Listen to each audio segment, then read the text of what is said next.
Hello students, in today's class we will study about relative pronoun. About pronoun you have read in previous video that what is pronoun. Pronouns are words used in place of noun. Pronoun क्या होता है? सर्वनाम जो किसी भी noun के स्थान पर प्रयोग किए जाते हैं उसको हम pronoun कहते हैं. But today we will read relative pronoun. Relative, what is means of relative? To relate a noun, जिसका noun से संबंध होता है. तो relative pronouns are used to relate a noun to the group of words that follow who, whom, which, what, whose, that. These are relative pronouns. Okay, these are 6 relative pronouns. Who and whom refers to persons. ये persons के लिए use होता है. Which और what things के लिए use होता है. And whose और that person and things. Okay, now let's start to describe in details. अब मैं इन्हें डिटेल में बताऊंगी आपको. फर्स्ट, हु, जो, जिसने. क्या अर्थ होता है इसका? जो या जिसने. ये फोर सब्जेक्ट किसके लिए यूज होता है? सब्जेक्ट के लिए. सब्जेक्ट हमने पढ़ा था, सब्जेक्ट ऑब्जेक्ट पढ़े थे. Subject, what is subject? जब हम सब्जेक्टिव केस होता है डूअर ऑफ द एक्शन, किसी भी कार्य को करने वाला, उसको क्या बोलते हैं? Subject. Is a subject pronoun. और ये सब्जेक्ट प्रोनाउन के स्थान पर भी यूज होता है. जैसे ही होता है तो ही के स्थान पर हम रिलेटिव प्रोनाउन यूज करेंगे और ये मिडल में यूज होते हैं, बीच में इनका प्रयोग होता है. Examples, this is the boy who stole my pen. यह लड़का है. हु स्टोल, तो यहां पर हम बोलेंगे बॉय के लिए यूज हुआ है ये कि दिस इज द बॉय. यह वह लड़का है हु जिसने स्टोल माई पेन, मेरा पेन चुराया. तो हु ये सब्जेक्टिव केस है क्योंकि ये वर्ब है, वर्ब से पहले आया है. अगर हम यहाँ पर दिस इज द बॉय लिखेंगे, फुल स्टॉप लगाएंगे और न्यू सेंटेंस लिखेंगे तो क्या आएगा? ही यहाँ पर आएगा. ही, द बॉय की जगह क्या आएगा? ही स्टोल माई पेन आएगा. तो अब हम क्या करेंगे? यहाँ पर हमने हु लिखा है क्योंकि ये सब्जेक्टिव केस है. Okay student, next, I met Ravi who had just return. I met Ravi, मैं रवि से मिला. और रवि, अब रवि है हु. अब हम आगे सेंटेंस बनाएंगे अगर तो हम क्या बोलेंगे कि रवि हैड जस्ट रिटर्न, कि रवि जो है वो अभी आया है. तो ये सब्जेक्टिव है.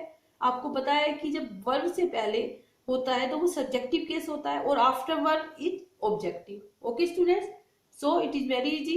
Who is relative pronoun. Okay, next, whom. whom भी, हु और whom इनमें डिफरेंस देखिए, दोनों में little difference. whom use for object. ये किसके लिए यूज होता है? ऑब्जेक्ट के लिए यूज होता है. जब हम ही का ऑब्जेक्ट क्या होता है? हिम होता है. ऐसे ही प्रोनाउन, तो ये हिम के लिए रिसीवर ऑफ एक्शन. ऑब्जेक्ट क्या होता है? जो एक्शन, जिसे जो उसको रिसीव होता है, प्राप्त करता है, कोई कार्य होता है, तो वो object. Okay, example, this is the girl. यह गर्ल है whom the teacher gave a prize.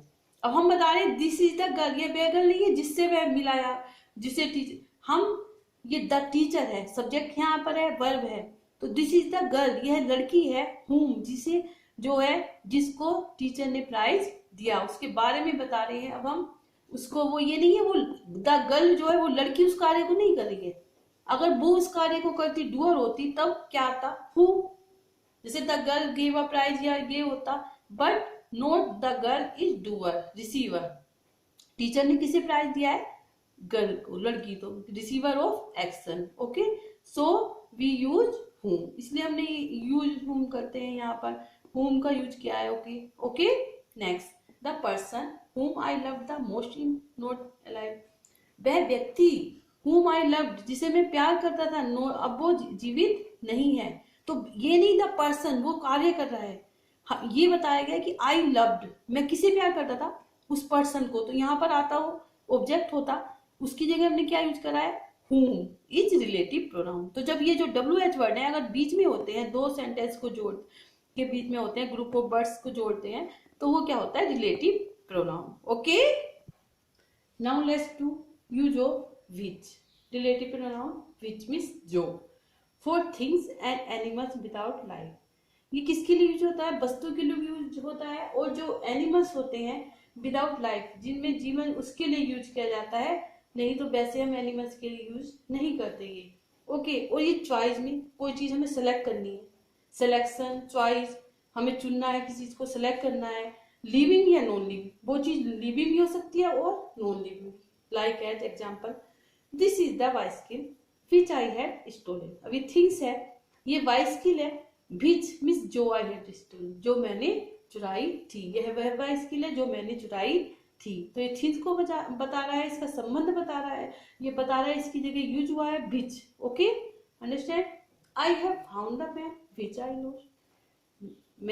मुझे एक पेन मिला जो मेरा खो गया था, जो मैंने खोया था।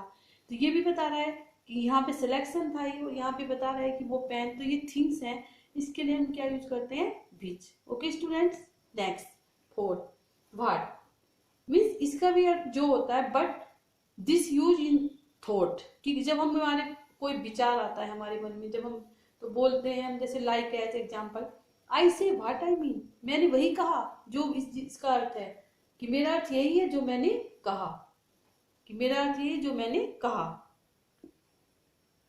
Next, give him only what he needs, उसे दो, वही दो, उसे केवल उतना ही दो जिसकी उसके जरूरत है, कि व्हाट मीन जो उसे जरूरत है, तो what he needs. Okay, next fifth, whose means किसका, किसके या किसकी।